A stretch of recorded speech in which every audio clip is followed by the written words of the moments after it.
The women are very good in high school, then they go to college, they're very good in college, they nail their damn grades, they do their studying, they get their A's and they ace their LSAT, so they're smart too. Then they go off to do their articling and they're really, really good at it. And then they get offered an associate position and they're really, really good at it, and then by the time they're 30 they make partner, and let's say they're in high pressure, high paying jobs. $250,000 a year, $300,000 a year, $500 an hour. Okay, what's your life like? You work all the time, period. 70 hours a week, 75 hours a week, flat out, and you don't get to make any mistakes. And if your client calls you at 3 in the morning on Sunday, you say, I'm really glad to hear from you, because if you don't, there's some hot law firm in New York that'll take your client from you at a moment's notice. And the client is paying you, whatever, the firm, $750 an hour, of which maybe you get $350, and what they want is an answer about something really complicated right bloody now. And you can say all you want about the fact that women have a difficult time with that because it's a male-dominant patriarchy. Any female lawyer who's hit 30 and is a partner that has any sense at all knows that's complete bloody rubbish. It's market determined right to the core. What happens to the women when they're in their 30s? They all leave the high-end law firms. Why? Because who in their right mind would want to live like that? That's the issue, right? Once you make about $60,000 a year for your family, but let's say for you personally, additional income has zero impact on your quality of life. Zero. So why work 80 hours a week? Well, men will do it, some men, very few. A handful of hyper-competitive men who are obsessed with hitting the pinnacle of the given dominance hierarchy they're in will happily work 80 hours a week, and they'll forego everything else. Relationships, family, children, way in the second category. And so those men are often very difficult to live with too, because they're so obsessed with their career. It's hard to have a relationship with them. And maybe they don't have much of a relationship with their kids, but they're damn good at what they do, and part of that is they're smart and disciplined, and they'll work non-stop all the time. It's like an obsession, and that's the sort of people who run things. Those are the people who run things. Well, they're often also disagreeable too, because you want to manage people? Really? They're not going to like you. You know, and it's not an easy thing to not be liked, and actually if you're an agreeable person, and women are more agreeable than men, it's quite painful to be disliked. But if you're in a managerial and executive position, the probability that people are going to like you is quite low. Now, if you're a real son of a bitch, then they're going to dislike you more. But those positions are very stressful, partly because of the interpersonal dynamics, and they're also incredibly, incredibly competitive. So the women hit that at 30 and they're completely qualified, and the law firms are bloody desperate to keep them, because it's really hard to find highly qualified people, especially once you've put all that time into training them, especially if they're also good at bringing in business. The law firms trip over themselves to try to keep them. They can't. The women think, why in the world am I doing this? Why in the world would anyone in their right mind do this? Especially because they're often married by that point too, and generally they've married a husband who makes as much money or more than them. So they don't need the damn money. And so they think, well, there's more to life than this, which is exactly the right thing to think. And so then they go and find a job that's 9 to 5 and controllable, so that they can hire a nanny and have some kids and have a life. And it's like, yes, that's the intelligent thing to do. So we've got things backwards in our culture. We're thinking, at least in part, why aren't there more women in positions of power? Wrong question. The right question is, why are there any men at all who want those positions of power? Because it's not just positions of power. You have to be such a knothead to think that. Oh, it's a position of power. It's like, sure, but it's a position of overwhelming responsibility. And if you make mistakes, you're done. Right? It's not like you occupy that position of power and everyone does what they're told all the time and your life is easy. It's like, forget about that. People are on your case to do exactly the right thing all the time, 100% of the time. And maybe you want that, and maybe you don't. So I don't know what people think is these people are all sitting in their offices with their feet up on the desk, smoking cigars and oppressing the world. It's like, that isn't how it works. Those people, they work flat out all the time. So, and it's fine if that's what you want, and some people are like that. They're hyper-industrious people, right, from a trait perspective, no matter where you put them. If you put them in a forest with an axe, they just wander around chopping down trees non-stop, right? Because it's built into them.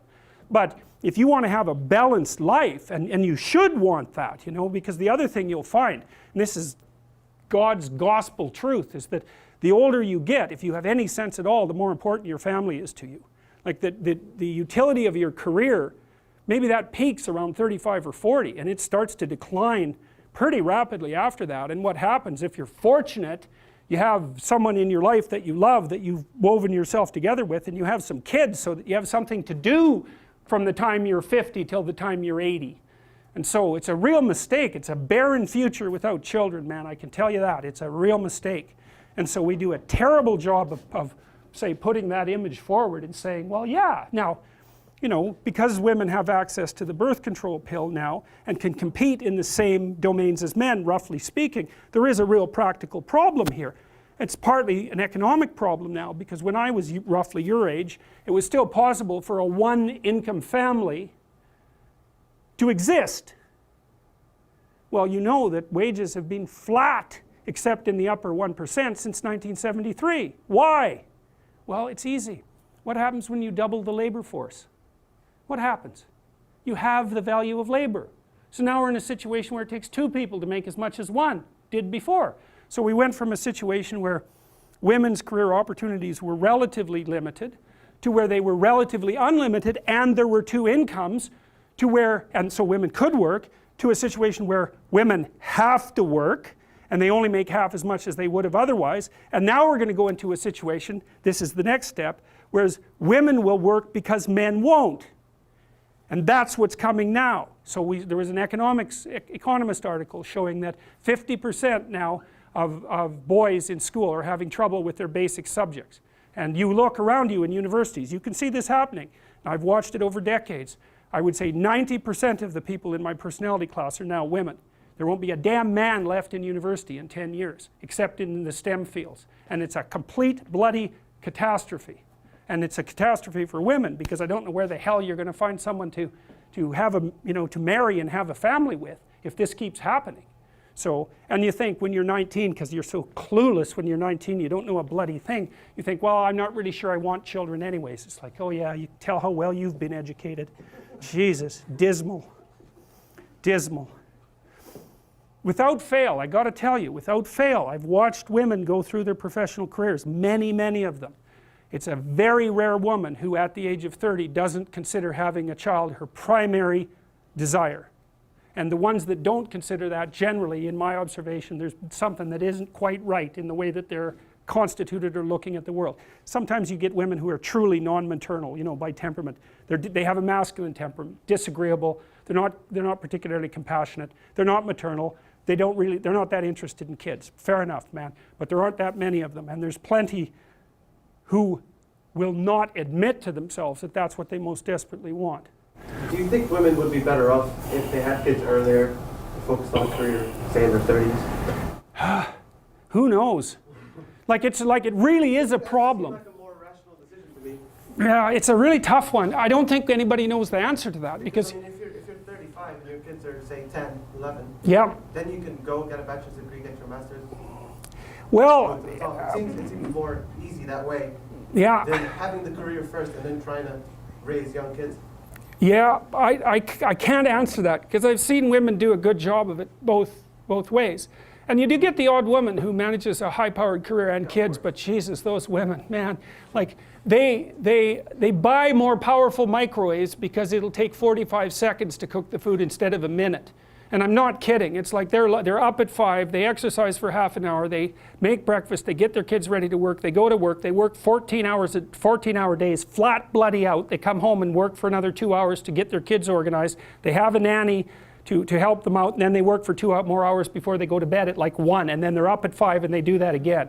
And I'll tell you, you better be tough if you're going to do that, physically too, because you'll just burn yourself to a crisp. I've seen some women manage it, you know, but they're tough and they're rare, because that's a hell of a regimen. And then if anything goes wrong, you know, you have a sick kid or something like that, or there's any sort of crisis in your family, it's just, you know, then it becomes too much. And I don't know the answer to that, you know. I mean, the advantage women have is they live about 8 years longer than men, because testosterone kills men. So, Yeah, but they have a limited time span to have children, right? well, that's right. They pay up front and gain in the long run. But how, it isn't clear how our society should sort this out. We don't know, and it's partly we don't know what to do now that women have control of their reproductive function. It's a big mystery. Yep.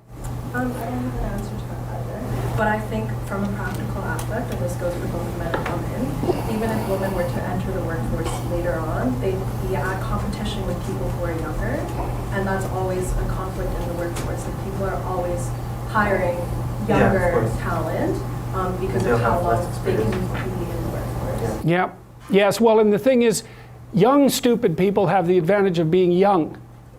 Middle-aged stupid people have the disadvantage of being middle-aged. And so if you're going to hire a young stupid person or a middle-aged stupid person, you'll go for the young stupid person. And by stupid, I mean, you know, I'm being sarcastic, obviously, but I mean without experience and just getting started in the world. You're much more likely to favor someone young because there's an instant explanation for their relative cluelessness.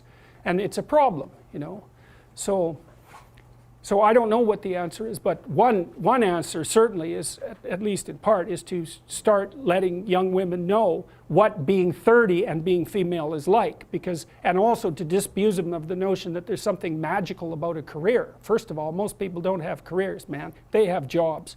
And the reason you get paid for a job is because you're being asked to do things you wouldn't do unless you were being paid. And so it's not some utopia of cigar smoking with your boots up on your desk. That's for sure. Not that would be such a utopia to begin with.